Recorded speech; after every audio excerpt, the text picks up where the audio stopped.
As someone who has lived through serious illness, here's what I wish more people understood about supporting someone who's sick. Sometimes supporting someone through illness isn't about finding the right words. It's just about being there. Here are 7 things I wish more people knew about supporting someone who's sick. Sometimes a person just needs support. Just your presence is enough. Just come up to the hospital and just sit with them. Just stay with them. Don't try to fix it. Don't try to say, "Oh, I have all the answers," or "We should do this." Just be there. Just be there and support them, love them, and let them know they're going to be okay.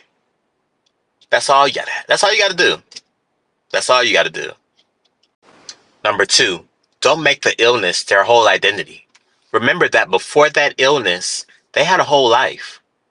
They might have been parents, they might have been married, they might have been, sons, daughters, lawyers, doctors. They have a life outside of this. And you got to remember that when you support them. So when you come in there, don't just talk about the illness. Don't just talk about medications and appointments and operations. Talk about their family and what they're doing in the future and vacations planned and all that kind of stuff. Talk about the good stuff in life too. Never focus just on the negative, because that's not what they just want to focus on. And I guarantee you that that's not what they want to talk about. Number 3, keep showing up. A simple text just saying, "I'm thinking about you." A nice card. Anything just to let them know that they matter. They're not just a number in the hospital. Or they could be sick at home. But they're not just a number. They matter too. And you want to put that out there and really, really tell them, really show up for them. Give them a phone call. "Hey, how you doing? Just checking on you. See how you doing?" Or a short text. "Hey, just sending you a quick text just to see what's up. How are you?"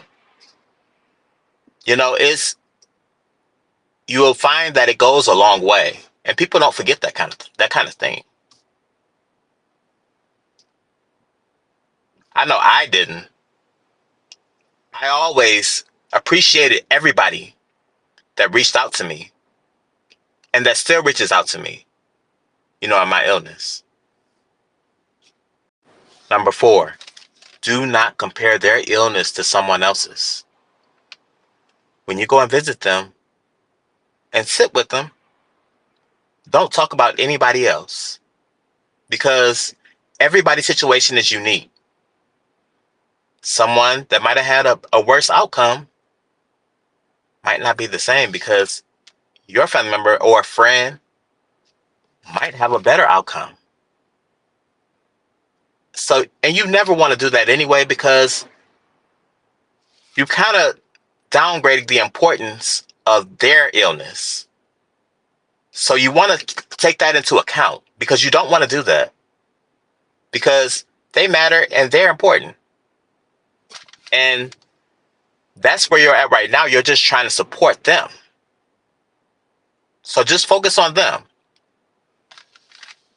And that way, just let them know you're there for them.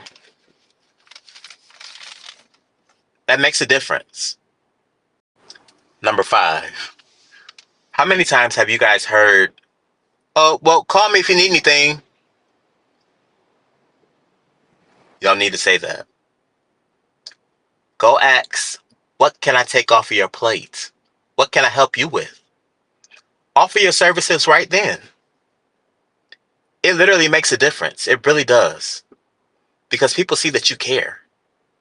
And if you offer your help, then people are more apt to say, "Well, you could do this for me."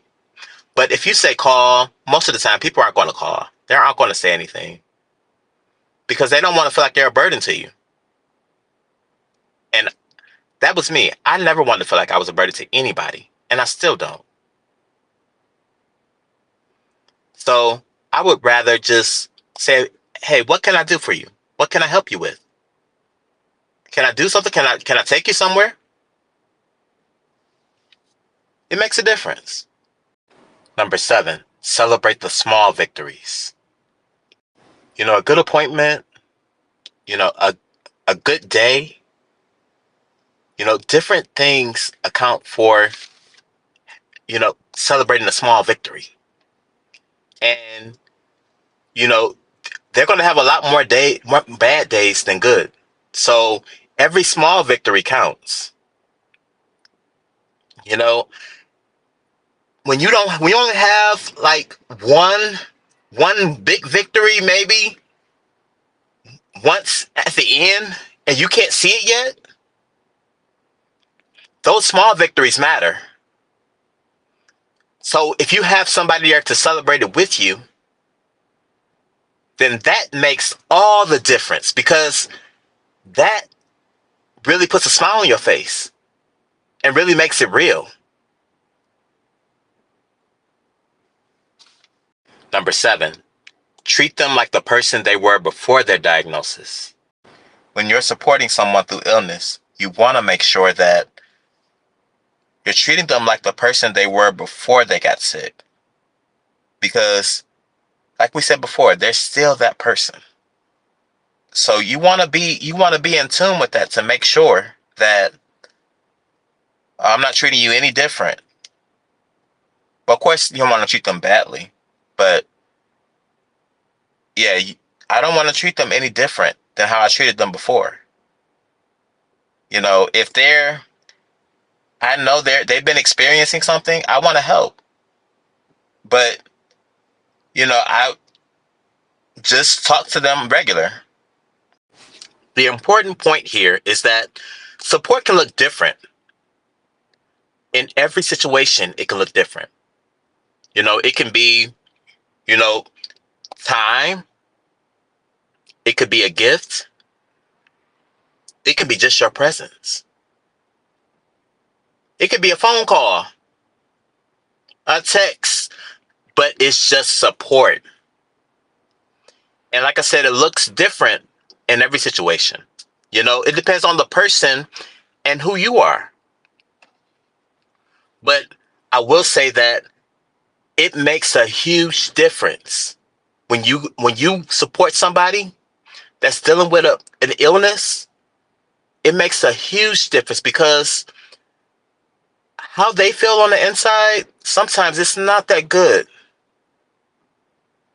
But you can make them feel better by just coming up there and having your presence there and just pouring into them. So the thing is to make sure that you always support the best way you know how. But make sure that it's helping them. That's it.